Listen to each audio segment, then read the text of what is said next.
அனைவருக்கும் வணக்கம். Welcome to Parvathamalai entertainment. திருவண்ணாமலைக்கும் பருவதமலைக்கும் என்ன வித்தியாசம், எதற்காக திருவண்ணாமலைக்கும் பருவதமலைக்கும் இவ்வளவு பக்தர்கள் நாள்தோறும் வந்து போறாங்க என்பதை பற்றி இந்த காணொளியில் விரிவாக பார்க்க போகிறோம்.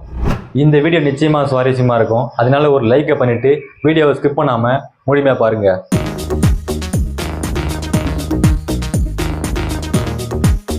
திருவண்ணாமலை மாவட்ட மையத்தில் அமைந்துள்ள மலை அண்ணாமலை. அதை எல்லாரும் திருவண்ணாமலை சொல்லி கூப்பிட்டு இருக்காங்க. அது உண்மையான பேரு அண்ணாமலை. திருவண்ணாமலை என்பது மாவட்டத்தோட பெயரு, அண்ணாமலை என்பது தான் அந்த மலையோட பேரு. ஏன்னா திருவண்ணாமலையில் புகழ்பெற்ற அருணாச்சலேஸ்வரர் கோவில் உள்ளது. இந்த கோவிலில் உள்ள மூலவர் பெயர் அண்ணாமலை. அதனால இந்த மலைக்கும் அண்ணாமலை தான் பேர் வச்சிருக்காங்க. கார்த்திகை தீபம் ஏற்றுவதற்காக மட்டுமே புகழ் பெற்றது அண்ணாமலை. அண்ணாமலையில தான் தீபம் ஏற்றுவாங்க. இந்த அண்ணாமலையும் பருவதமலையும் திருவண்ணாமலையில தான் இருக்குது. ஒரே மாவட்டத்தில் அமைந்துள்ள இரண்டு மலைகள் தான் அண்ணாமலையும் பருவதமலையும். இப்போ நம்ம திருவண்ணாமலையில் உள்ள அண்ணாமலைக்கும் பருவதமலைக்கும் உள்ள வேறுபாடுகள் குறித்து தெளிவாக பார்க்கலாம்.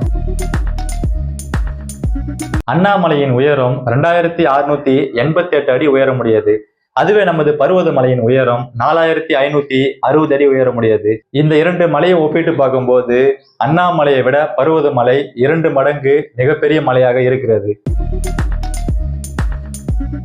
அண்ணாமலையின் கிரிவல பாதையின் நீளம் வெறும் 14 கிலோமீட்டர் மட்டுமே. ஆனால் பருவதமலையின் கிரிவல பாதை 26 கிலோமீட்டர் நீளமுடையது. இரண்டையும் ஒப்பிட்டு பார்க்கும்போது அண்ணாமலையை விட பருவதமலை 2 மடங்கு நீளமான கிரிவல பாதையை பெற்றிருக்கிறது.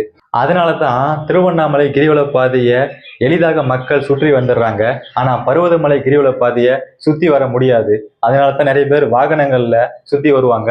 இல்ல பருவதமலையை நடந்தே சுத்தி வரணும்னா 6 மணி நேரத்திலிருந்து 8 மணி நேரம் கூட ஆகலாம். திருவண்ணாமலை கிரிவல பாதையை 2 மணி நேரம் அல்லது 3 மணி நேரத்துல நீங்க சுத்தி வந்துட முடியும் என்றால் பருவதமலை கிரிவல பாதையை 4 மணி நேரத்திலிருந்து 8 மணி நேரம் வரைக்கும் ஆகலாம். அவ்வளவு நீளமான பாதை என்பதால் அதனால தான் பருவதமலையை விட திருவண்ணாமலை கிரிவல பாதையை மக்கள் எளிதாக சுத்தி வந்துடுறாங்க.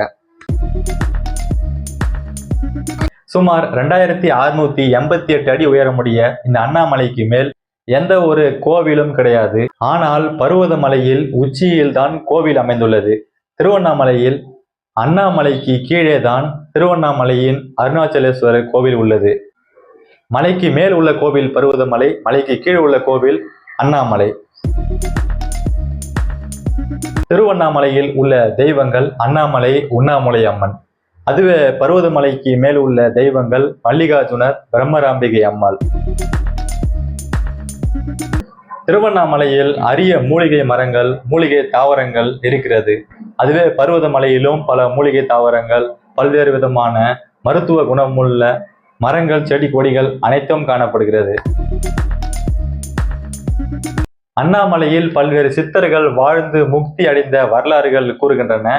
அதே போல பருவதமலையிலும் பல்வேறு சித்தர்கள் வாழ்ந்ததாகவும் தற்போது வரை வாழ்ந்து கொண்டு இருப்பதாகவும் வரலாறுகள் கூறுகின்றன. தமிழ்நாட்டில் அரசுடைமையாக்கப்பட்ட ஒரு கோவிலாக திருவண்ணாமலை அருணாச்சலேஸ்வரர் கோவில் உள்ளது. இந்த கோவில்ல வேலை செய்யற அனைவருக்குமே அரசு வேலை வழங்கப்பட்டுள்ளது. ஆனா இன்னமும் பருவதமலை பிரபலமாவது காரணம் மலை உச்சியில் இந்த கோவில் இருப்பதனாலதான்.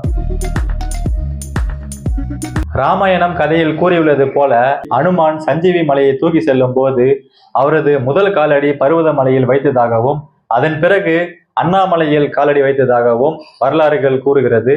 நீங்க இப்பயும் போய் பாருங்க, பருவதமலை மலையேறி செல்லும் வழியில் இந்த படிக்கட்டு பாதைக்கு பக்கத்திலேயே அனுமான் கால் வைத்த கால் தடமும், மலைக்கு மேல உச்சியில சிவபெருமான் கால் பதித்த கால் தடமும் இன்னமும் இருக்கும்.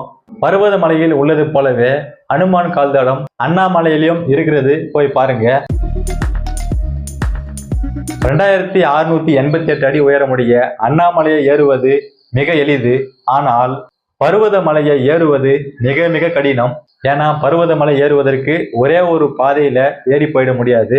அதுக்கு படிக்கட்டு பாதை, மண் பாதை, கல் பாதை, கடப்பாறை பாதை, இப்படி பல பாதைகளில் பயணித்து தான் பருவதமலை உச்சியில் அமைந்துள்ள மல்லிகார்ஜுனர் கோவிலுக்கு போக முடியுது.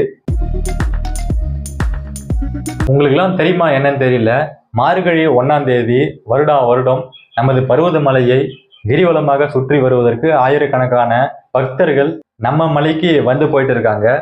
சரியா மார்கழி 1ஆம் தேதி 26 கிலோமீட்டர் தூரமுடைய நமது பருவதமலையை வெறும் கால்களால் நடந்து சென்று சுமார் 4 மணி நேரத்திலிருந்து 8 மணி நேரத்துக்குள்ள மலையை கிரிவலமா சுத்தி வராங்க. நீங்களும் முடிந்தா நம்ம பருவதமலையை கிரிவலமா சுத்தி வாங்க. கடவுள் அருள் கொடுக்கிறாரோ இல்லையோ, நம்ம கால் வலிக்கு நடப்பதனால நம்ம உடலுக்கு பல நன்மைகள் கிடைக்கும். அதனால மறக்காம நம்ம பருவதமலை மார்கழி 1ஆம் தேதி கிரிவலத்துல வந்து கலந்துக்கங்க. திருவண்ணாமலை மாவட்டத்தின் மைய பகுதியில் அமைந்துள்ள அண்ணாமலையை தான் மக்கள் கிரிவலமா சுத்தி வருவாங்க. திருவண்ணாமலையில் அண்ணாமலையை கிரிவலமாக சுற்றி வருவதற்கு மாதம் பௌர்ணமி அன்று மக்கள் போயிட்டு வந்துட்டு இருக்காங்க. அதுல கார்த்திகை மாதத்துல வரும் பௌர்ணமி மிகவும் புகழ் பெற்றது. இந்த பௌர்ணமி அன்று தான் பக்தர்கள் நிறைய பேர், லட்சக்கணக்கான பக்தர்கள் நமது திருவண்ணாமலை மாவட்டத்தில் அமைந்துள்ள அண்ணாமலையை கிரிவலமா சுத்தி வருவாங்க. என்னதான் அண்ணாமலைக்கு எவ்வளவு புகழ் இருந்தாலும் அதே புகழ் பருவதமலைக்கும் இருக்கிறது. திருவண்ணாமலை மாவட்டத்திலே உள்ள மிக உயரமான மலை பருவதமலை தாங்க. இது மட்டுமல்லாமல் சிவத்தலம் அமைந்துள்ள மலைகளில் 3வது மிகப்பெரிய மலையாக பருவதமலை உள்ளது. ஏன்னா பருவதமலைக்கு நாள்தோறும் ஆயிரக்கணக்கான பக்தர்கள் மலையை ஏறி இறங்கிட்டு தான் இருக்காங்க. அதனால ஒன்னுத்துக்கு மற்றொன்னு சலிச்சது கிடையாது. இரண்டுமே 2 பெரும் தூண்களாக திருவண்ணாமலை மாவட்டத்துல அமைந்துள்ளது.